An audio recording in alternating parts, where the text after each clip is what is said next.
whether there's a possibility of reconciliation, sir. You see, that's my personal life, and I don't want to discuss my personal life on social media. Okay, sir. Everything about me is development for my people. I came for my people. I've sacrificed a lot for my people. I'm steady and focused in my resolve to make my people, the Yoruba race, and the Black nation entirely to be great. And that's my focus. And that's how it is. And we thank God for it. Would you say that Kabesi has been misunderstood by so many people? Because so many people don't seem to know the real person that is the Oluwo of Iwo. Would you agree that you... Let's ask ourselves. Till today in Israel, Jesus was never accepted. They still believe it's just a son of a carpenter, a son of... They go to synagogues. They are rabbis in Israel. That's where Jesus came from. Let me tell you, there are many people outside that appreciate and listen to me, and they get points. But when you have people that their mindset is just hatred for you, you can't help them. Jesus cannot help the Israelites till today. So how can I be able to help my own people when if Jesus, that the Christians call, even till today, God is not being understood. Sometimes people ask God, why did you do this for me? Well, when God gave you money, you didn't ask God to take it away. But when you have a little bit of test, oh God, why did you do this? When He gave you money, why don't you throw it away and ask God, why did you do it? So everything, you can't take people for what and who they are. Wisdom is given by God. Wisdom is not something that you just get off the street. God has to plant wisdom in your head. If God wants to make you a genius right now, you will just come up with the idea, boom, and the whole world will know you. I'm coming up with ideas, and people are getting to know me. I came up with, there are many things I've come up with. I'm the first one to tell kings that we are Alashe Lori Orisha, not Igbakeji Orisha.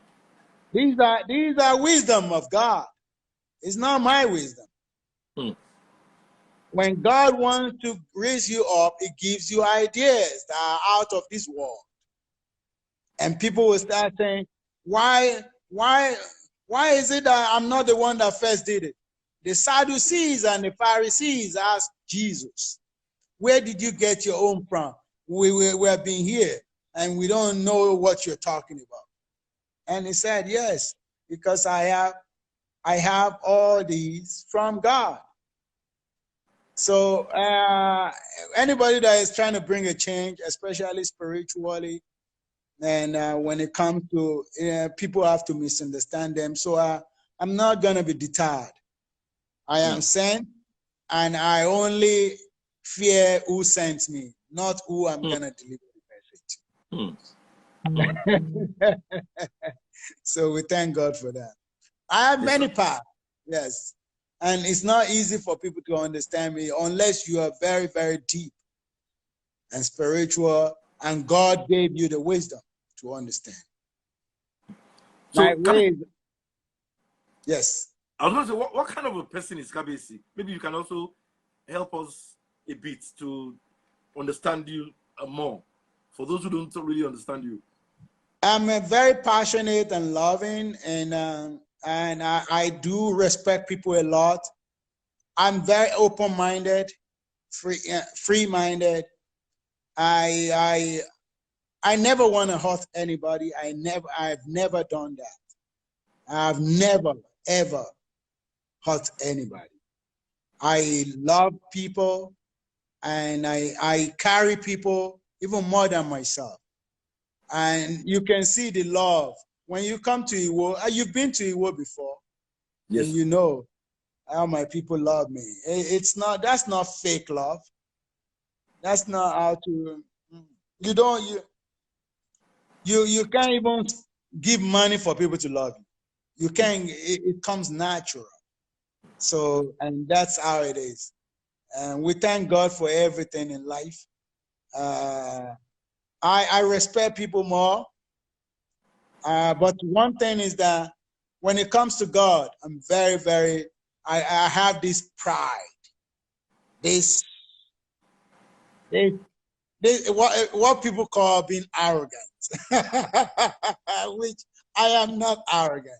But I believe so much in God that I use with his might and power and will, I use his power to do a lot. And people say he's arrogant, no, I am not. But I have belief in myself through God that empowers me.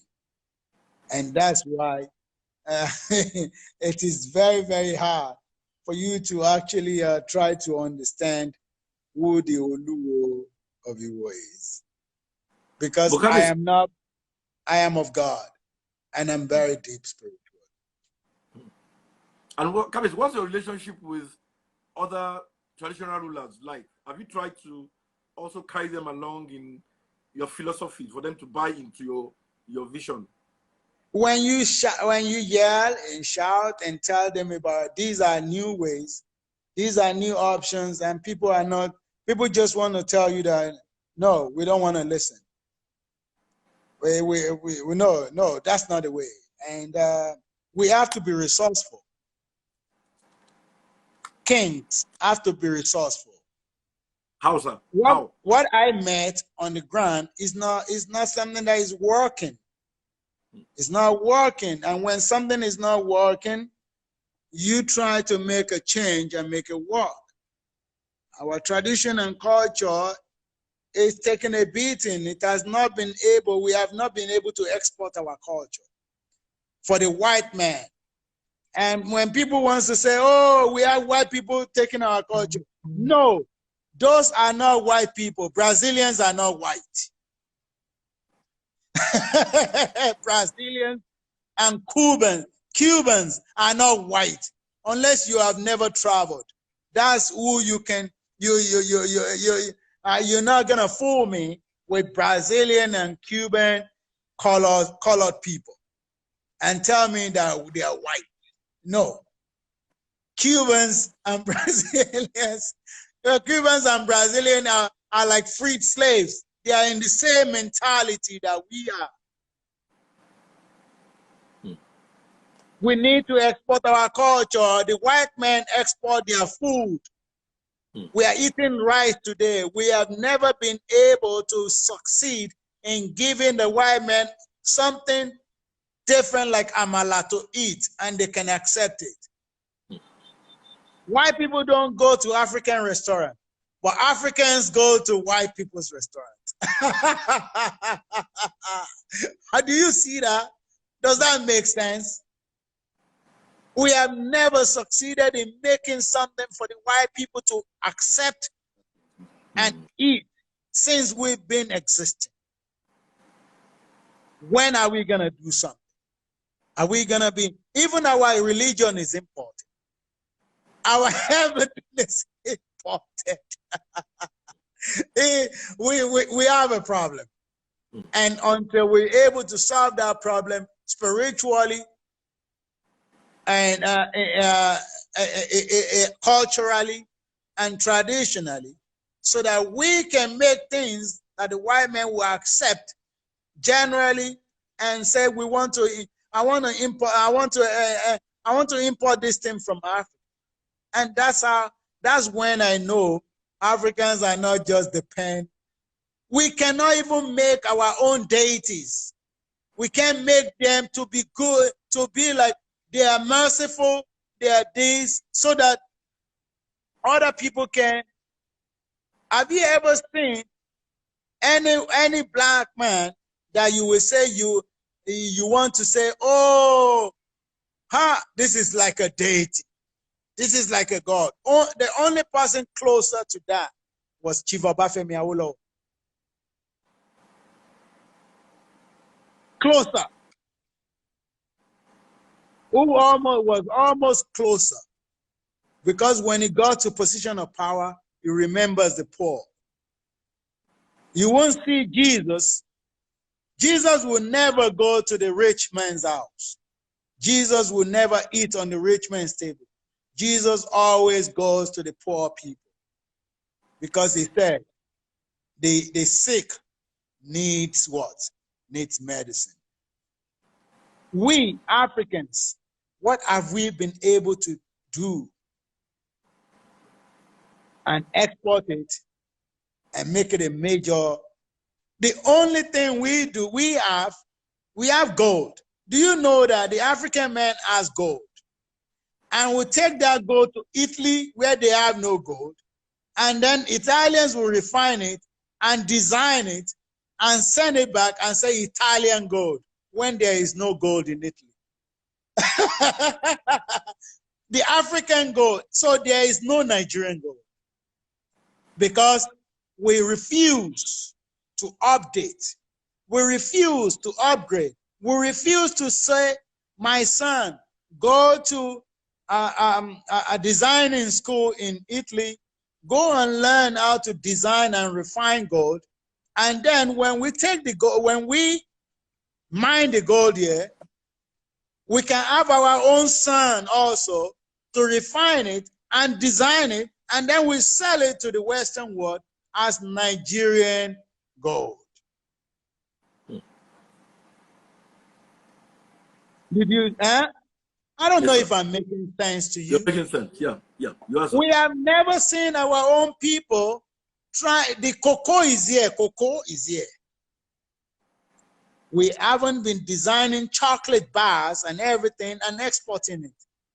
But all we do is export the cocoa.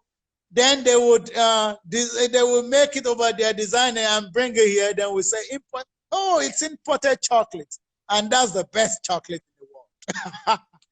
When the cocoa is from me. Marble tile. We use it in our houses. Marbles. But we don't have finished marble in Nigeria. We have to take it to, export the raw marble overseas, and then they would design it and bring it back to us and sell it for exorbitant prices. And then we say we're living in the house of marbles when you don't make none. When is the African mind gonna wake up? The African mind, when are we gonna leave poverty of the mind alone? When are we gonna stop believing in killing ourselves for rituals? Ritual. So many rituals everywhere. Blood on the street. Blood everywhere on our hands. Blood everywhere in the southwest and the southeast. In Yoruba land, there is blood everywhere. Every day you must find ritual killers killing somebody. All because they said money-making rituals. When we don't find, no millionaire has ever come from money rituals. But we kill our children for nothing. Nothing. We need to have a rethink. And the king,